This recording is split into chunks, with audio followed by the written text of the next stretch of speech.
कितना घमंड होता है कि हम हिंदू हैं, हम लोग ऐसा काम नहीं करते हैं कभी, वैसा काम नहीं करते हैं, भाई-बहन से शादी नहीं करते जैसे मुसलमानों में होता है।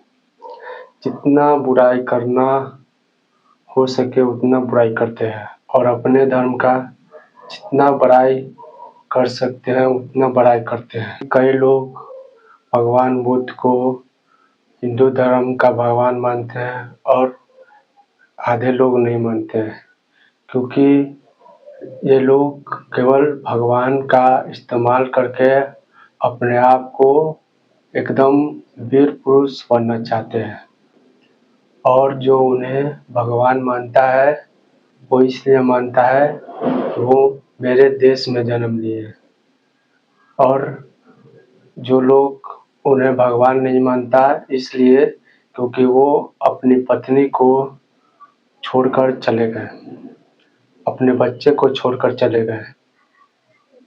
वो भगौरा है, ऐसे कहकर उन्हें अस्वीकार करते हैं भगवान मानने से।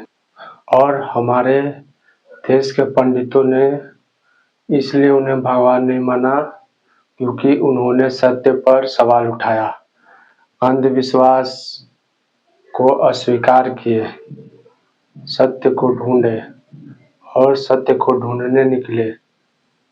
लोगों ने उन्हें इसलिए भी अस्वीकार किया क्योंकि उन्होंने लोगों को और शास्त्रों को और पंडितों को लोगों के अंधविश्वास को अस्वीकार करने लगे और सही ज्ञान ढूंढने लगे, तो उन्हें भगवान नहीं माना।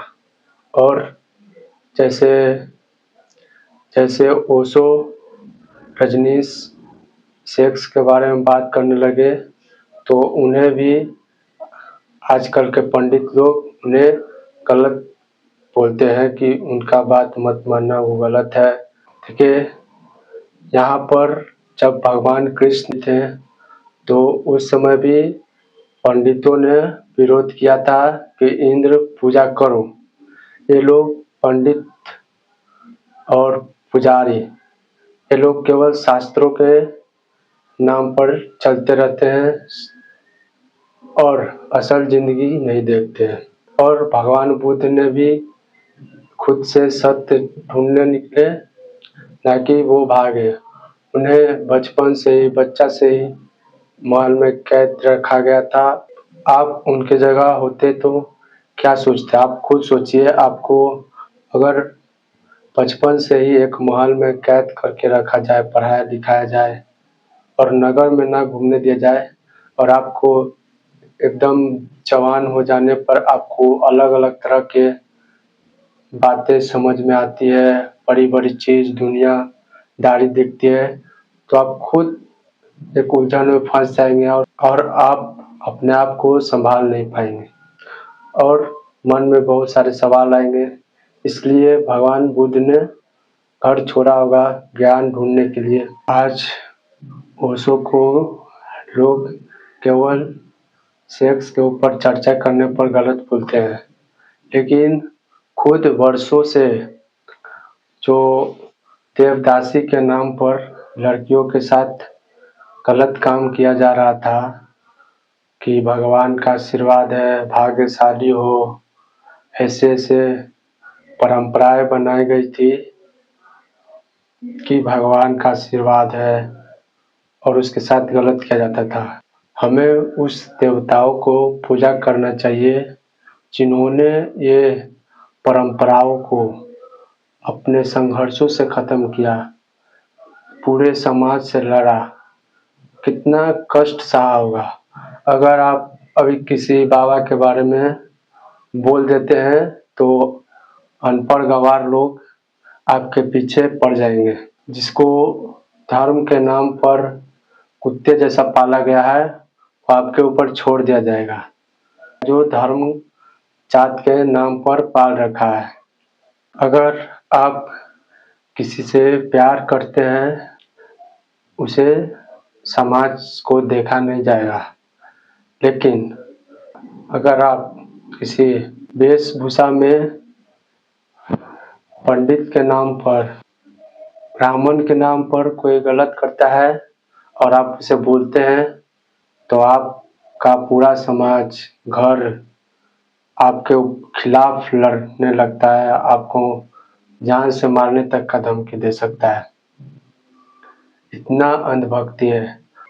जब मैं बचपन में नानी के घर था तो एक आदमी आया था जो मेरे सामने बैठे हुए थे और उसके पैर में मेरा पैर सट गया। सटा तो नाना नानी गुस्सा हो गए। मैं एक नादान छोटा सा बच्चा, मुझे क्या पता था ये सब परंपराओं के बारे में। थोड़ा सा किसी इंसान का पैर सट जाए गलती से, चाहे वो कितना भी महान हो, मान लेते हैं भगवान कृष्ण को ही गलती से पैर से सट गया तो क्या कोई छोटा बच्चा पर ऐसे बोलेगा कि तुम गोड़ छुओगे? मैं ये सब परंपराओं से अनजान था। पंडित कुछ बोले या ना बोले, नाना नानी पहले बोल दिए। आप सोच सकते हैं कि कितना अंधभक्ति हमारे देश में है। अगर वो आदमी गलत करे और हम उसके बारे में बोले तो सोचिए क्या हो सकता है। इंसान है, गलती तो करेगा ही, लेकिन यहाँ के लोग, भारत के लोग उन्हें भगवान से भी ज़्यादा दर्जा देते हैं। तो सोचिए उन लोगों ने कितना कष्ट सहा होगा, कितनी बड़ी जिम्मेवारी उठाई होगी, पूरा समाज से लड़ना।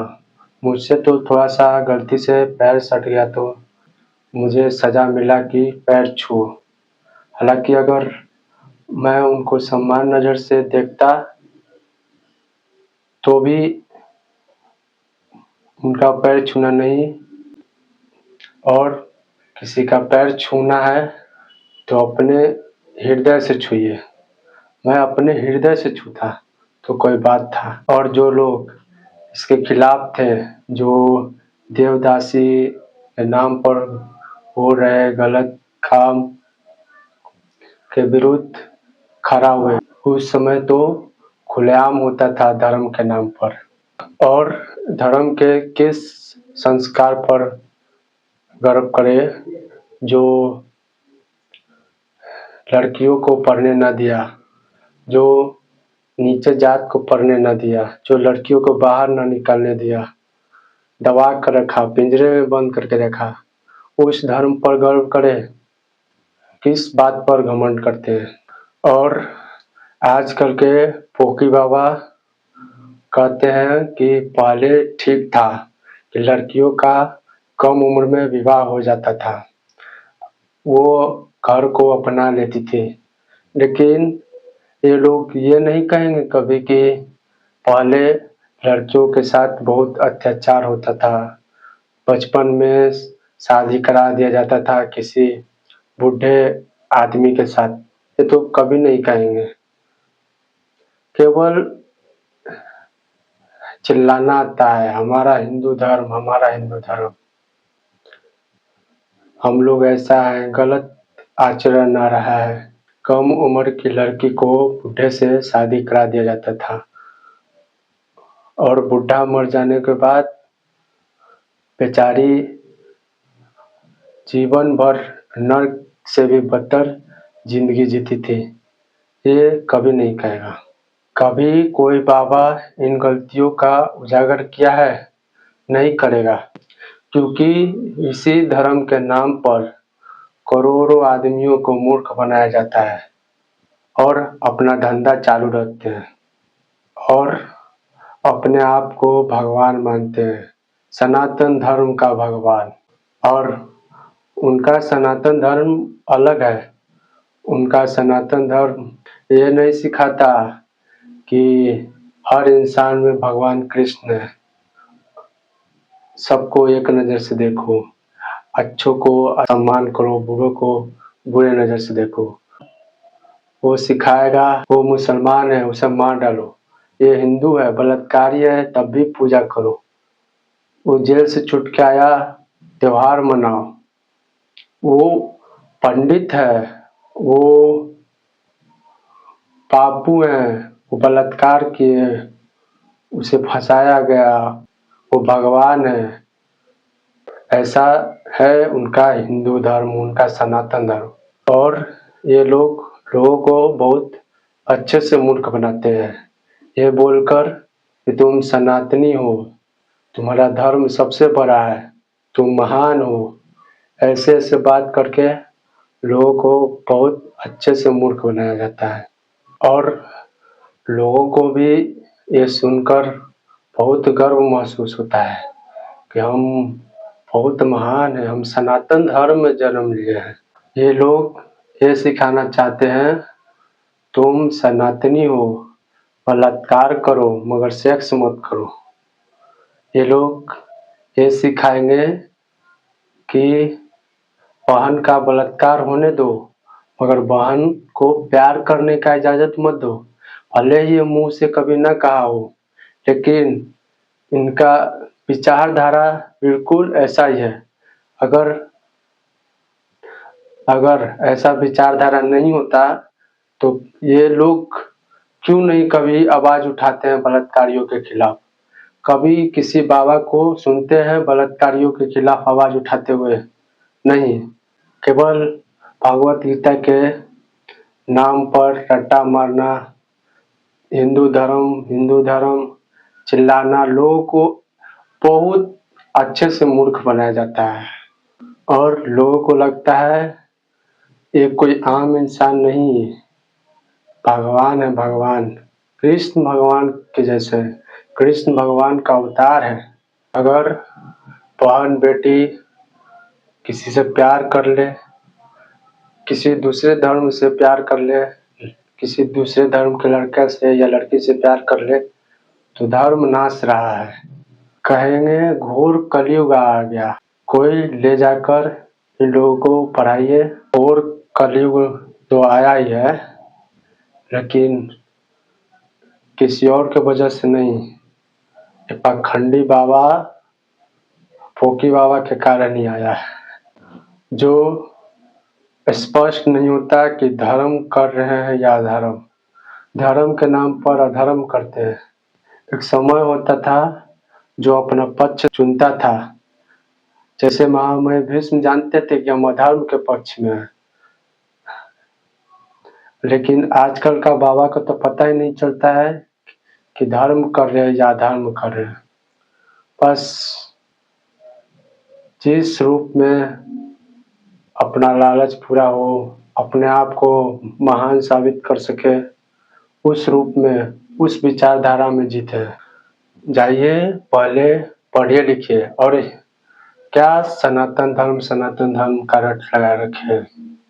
अच्छा काम है तो अच्छा काम है, सनातन धर्म में हो या बुद्ध धर्म में हो या सिख धर्म में हो या ईसाई धर्म में हो या मुस्लिम धर्म में क्यों ना हो, उसे हम अपनाएंगे।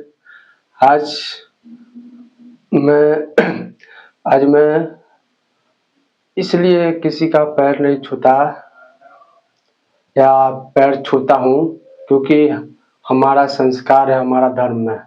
मैं इसलिए कभी नहीं करता, मैं इसलिए करता हूँ क्योंकि मैं जिनका दिल से सम्मान करता हूँ उनको दिल से पैर छूता हूँ। ये नहीं कि तुम कहोगे कि हमारा सनातन धर्म है परों का पैर छूना, तो मैं इसलिए नहीं छूँगा।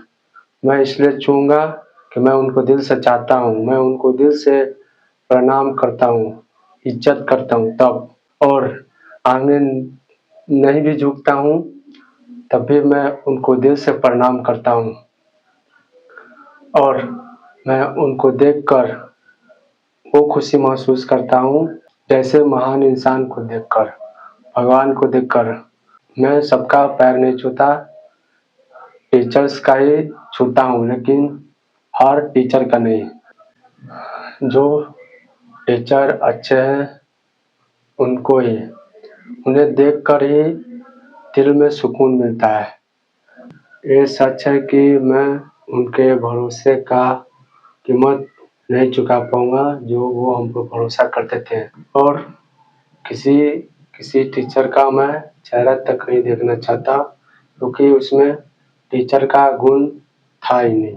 मैं केवल टीचर को ही नहीं, मैं वैसे इंसान को भी, वैसे परिवार को, वैसे खानदान को भी कभी नहीं प्रणाम करूँगा और ना ही कभी चेहरा देखना चाहूँगा।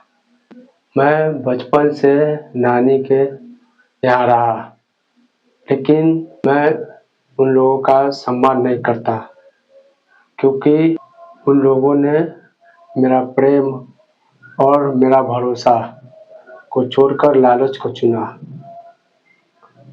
इसलिए उन लोगों का मैं कभी चेहरा तक नहीं देखना चाहता। उन लोगों के बारे में सोचता हूँ तो घिन आती है, और मैं नहीं मानता ये परंपरा। उनको जो बड़ा किया उसका सेवा करो, उसके पास रहो। मैं कभी नहीं करूँगा, और मैं हमेशा प्रेम को ही चुनूँगा। जिसने प्रेम को ठुकराया है वो कोई भी क्यों ना हो, और मेरे लिए कितना ही कुछ क्यों न किया हो, मैं नहीं मानता। और जो लिमिट क्रॉस हो जाए, जो लिमिट से बाहर हो जाए, उसे मैं दोबारा कभी स्वीकार नहीं करता। ऐसा नहीं है कि मैं एकदम से छोड़ देता हूँ।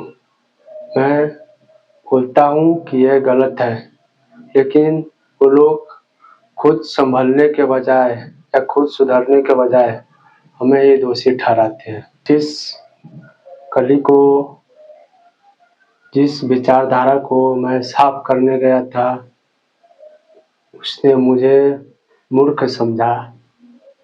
अगर मैं इन लोगों का सम्मान करने लगा तो वो लोग व्यर्थ ही मर गए, जो ये सोचते थे कि ये धर्म के नाम पर जो अत्याचार हो रहे हैं लड़कियों पर, छोटे जात पर, इसलिए मर गए कि हमारा देश आज़ाद हो, और इसलिए मर गए कि हमारा देश रोटी मिले, अच्छे से खाए, कपड़ा मिले, उसे किसी तरह का कष्ट ना हो।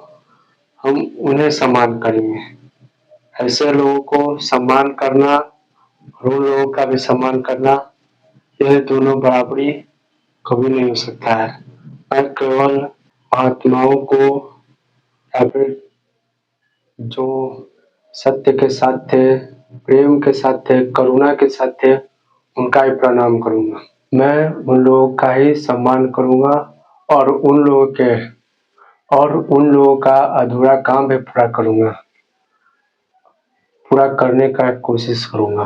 किसी का शरीर नहीं देखता या रिश्ता नहीं देखता कि हमसे बड़े हैं तो आपका आदर करूँगा।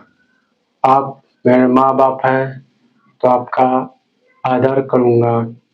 आप गलत करते हैं फिर भी,